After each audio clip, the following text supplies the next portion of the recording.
ये question CBSE 2018 का। Suppose a girl throws a die, if she gets 1 or 2 she tosses a coin 3 times. अगर इसको 1 2 मिला तो she tosses a coin 3 times, ऐसा इन्होंने बोला। फिर उसके बाद and notes the number of tails, number of tails note किया।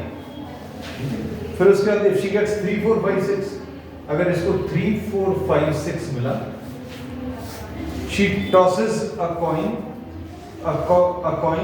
वंस, कॉइन 1 टाइम्स टॉस किया। ठीक है, तो ये एक अलग इवेंट है और एक अलग इवेंट है। And notes whether a head और a tail is obtained. If she obtained exactly 1 tail, if she obtained exactly 1 tail, what is the probability that she threw 3 4 5 or 6 with the same die? अब आखिरी की line में फिर से दो चीजों का जिक्र है ना, दो चीजें कहीं पर आ रही हैं, मतलब बेस थ्योरम लगेगा, है ना। Reverse probability, if she obtains exactly 1 tail, मतलब इसको एक टेल मिल चुका है, so A is getting a tail. A इसको लिख दिया, जो इवेंट हो चुका है उसको ए नाम दे देते हैं। अब प्रोबेबिलिटी किसकी निकालनी है? What is the probability that she threw 3 4 5 और 6?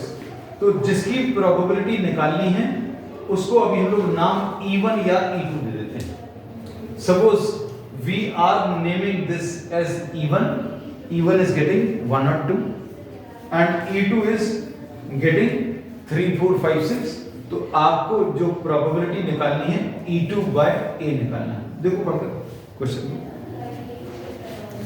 If she obtained exactly 1 tail, a tail लिखा हुआ है इन लोगों ने, देखना अच्छे से, अ टेल। तो if she obtained exactly 1 tail, what is the probability that she threw 3 4 5 और 6? मतलब इन्होंने बोला कि प्रोबेबिलिटी 3 4 5 6 E2 की निकालनी है, जबकि हमें मालूम है केवल एक टेल मिला है। तो जिसकी प्रोबेबिलिटी निकालनी है उसको E1 और E2 नाम दिया, और जो इवेंट हो चुका है, मतलब एक टेल आ चुका है, उसको इन्होंने नाम ए दे दिया। अब फॉर्मूला बना लेते हैं। फॉर्मूला बनाने का तरीका बहुत सिंपल है। क्या? P ऑफ E2 लिखेंगे, P ऑफ E2 निकालना, into P of A by E2 upon P of, बिल्कुल ऐसे ही टर्म्स E1 के लिए लिख लो, E1 into P of A by E1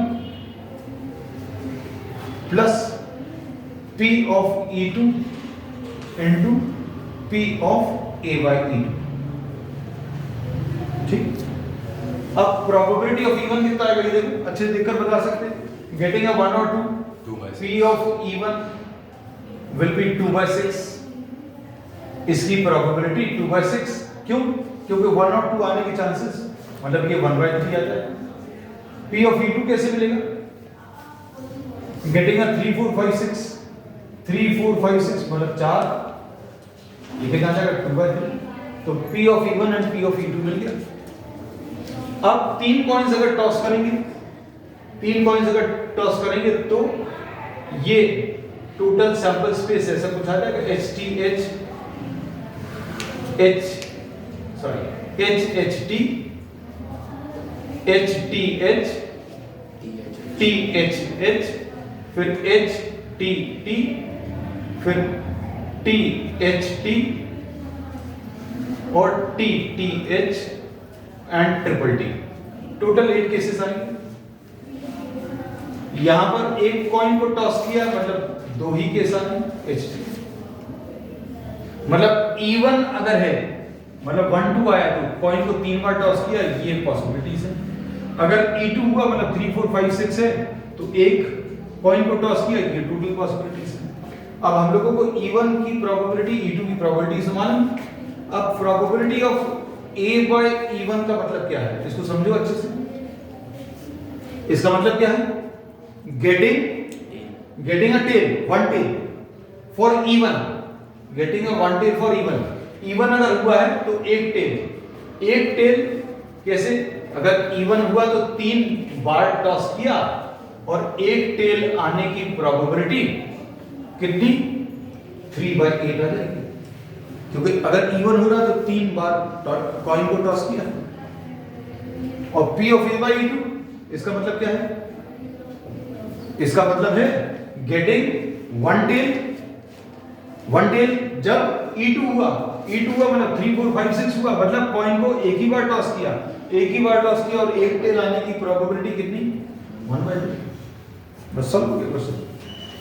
probability of E2 कितना है 2/3 into probability of A by E2 1/2, नीचे E1 1/3 into probability of A by E1 3/8 plus probability of E2 is 2/3, probability of A by E2 is 1/2। ये कितना मिलेगा 1/3 upon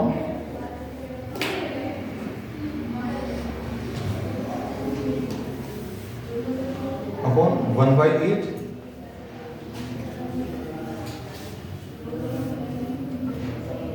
कितना आ जाएगा 1/3 upon 11/24, मतलब 1/3 तो ऐसे ही रहेगा, नीचे वाले फ्रैक्शन को इन्वर्ट कर दो 24/11, आंसर इसका कितना 8/11 आ जाएगा। क्लियर?